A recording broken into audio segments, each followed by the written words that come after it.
you're welcome. So to bring you all up to speed, I'm having surgery in 2 days. I'm having surgery on Friday to remove my ovaries and do an ablation on my uterus and a few other things, whatever they decide to do in there. I'm hoping for a little nip, a little tuck, if they throw that in there. But I don't think they just throw those kind of things in there, but I'm crossing my fingers that they do. So far, there has been no determination whether it is cancerous. At this point, we are doing this for good measure, basically.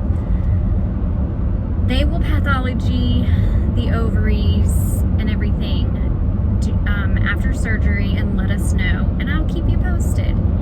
They are not 100% concerned that it's cancerous, but they're not willing to leave it either. So all of the kids are just each responding to life in very different ways right now, and I think we have been naive thinking that cancer hasn't affected our children when it has, and it is still affecting our children. I don't even think that they realize that things that they're thinking and doing could be related to anger over mom's cancer. I think we need help for that.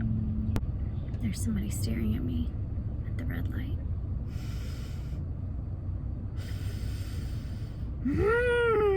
That's not awkward.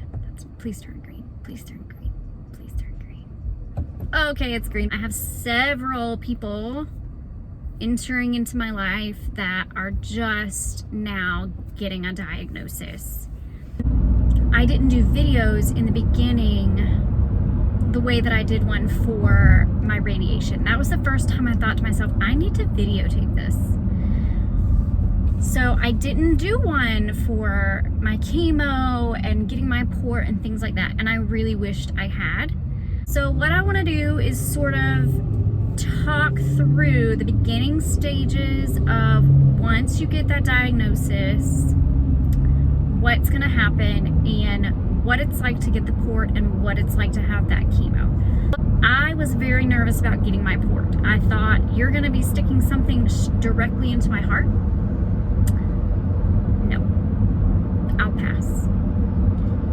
But y'all, my port is my best friend, because every chemo treatment, every infusion, every time that I would need to go in for fluids, it's one stick and you're done, and they don't miss, they don't blow veins, it's just boop, you're accessed.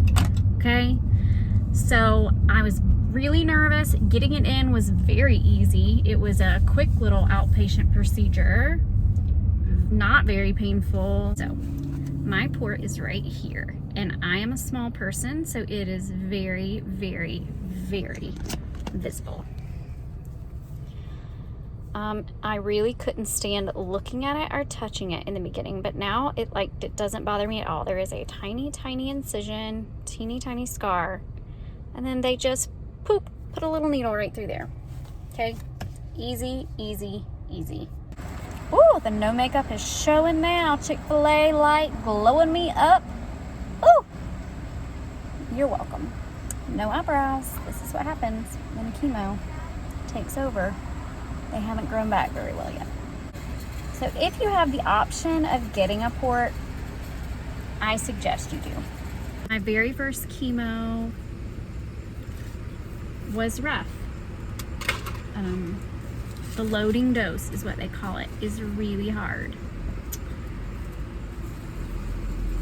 My nurses, though, were phenomenal. Thank you.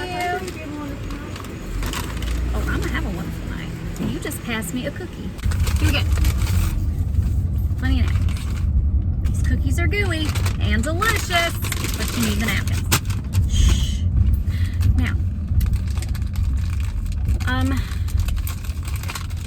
they really, really check on you. You are so watched over in a cancer center or cancer unit or whatever, wherever you're at.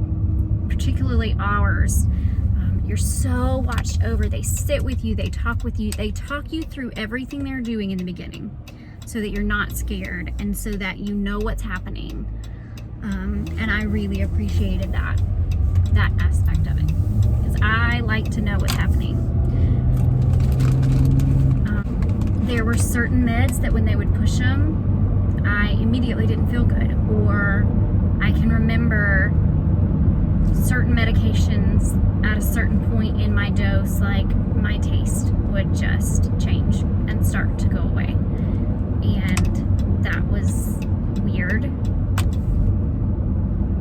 Chemo day is like, go in feeling good, knowing you're gonna come out feeling rough, and that the next possibly 14 days are gonna be not such a walk in the park.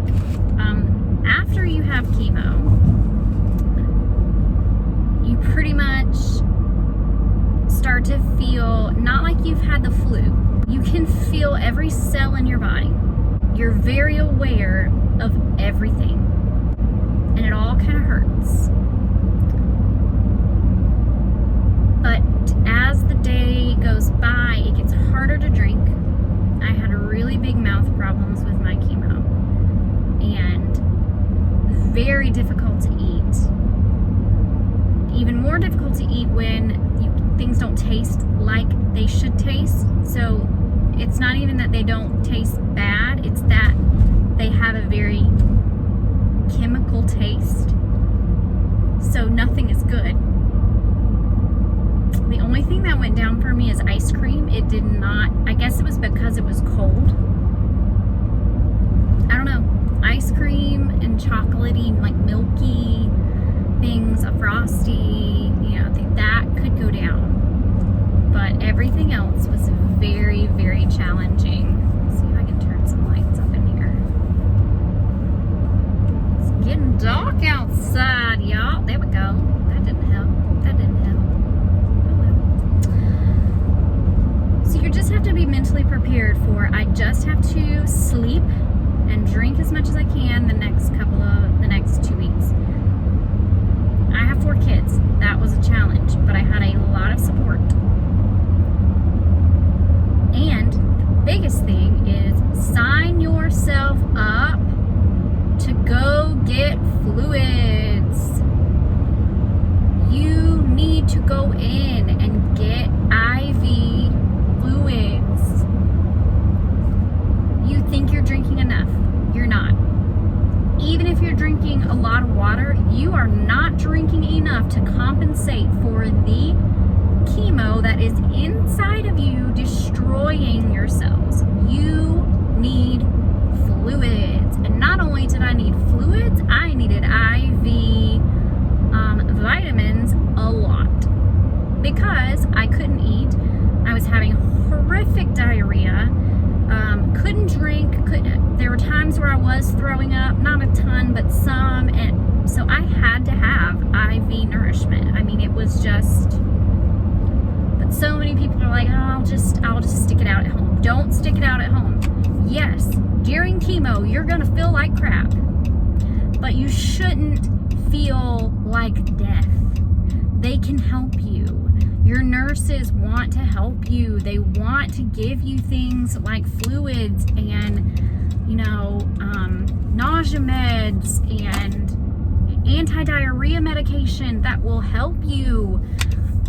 It's senseless to suffer. I suffered through one, not knowing that I shouldn't feel this way. And then after that, I was talking to them before my next round, and they're like, okay, if you feel that way again, you need to call us. And I'm okay. Now, after my second chemo, my liver flared up, and I wound up in the hospital. And so, I was being watched and monitored there. I was there for a while. You just, with chemo, have to be ready for anything. I'm gonna park right back here where there's a little bit of light. Ta-da! There we are. And don't be afraid to tell your nurses what you need. At one of my chemos, I had a massive panic attack. That was fun. But my nurses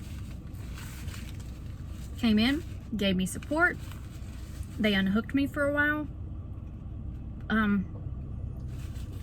Took me for a walk. Something happened. I think they took me outside. Got me calmed down.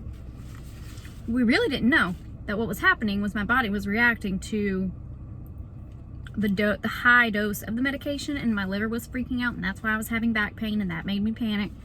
So you have to tell your nurse everything you're feeling. Don't think, oh, it's probably not a big deal. It doesn't matter if it's not a big deal. You still need to tell them. There were times where I was like, my heart is racing. Okay, so they check your blood pressure. Okay, well, your blood pressure is not great. Let's give you this. You have to tell them everything so that they can help you, and so that the chemo can be the most effective for fighting your cancer. It is really scary getting chemo. Mentally, it was scary just thinking, I know I'm putting poison in my veins. I know that I'm destroying good parts of my body along with the bad parts. And when I felt that way was when I would just have to stop and pray and really give over to God my cancer treatment. Chemo was what we needed. As you can see, natural living's not really my strong suit. Okay? I eat sugar. Oh, well, cancer feeds on sugar. Well, you know what? There are people who work out every day, never done anything bad in their life, and they still get cancer. How do you explain that? Balance. For those of you who are finding yourself joining this club, welcome. I'm sorry. There are no right words from anyone that are going to help you through this. You are going to get you through this. Your support system is going to get you through this.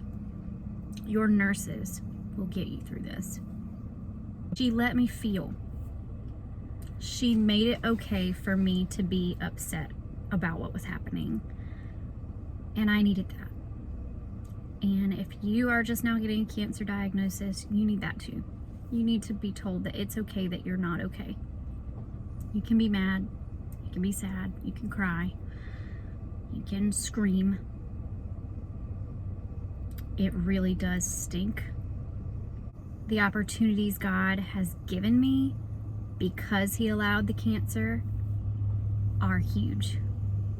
The people He has let me talk to through this whole journey has been amazing. The things I've learned about myself and about God and about my kids, about my family, about my friends, about the body of Christ has been amazing.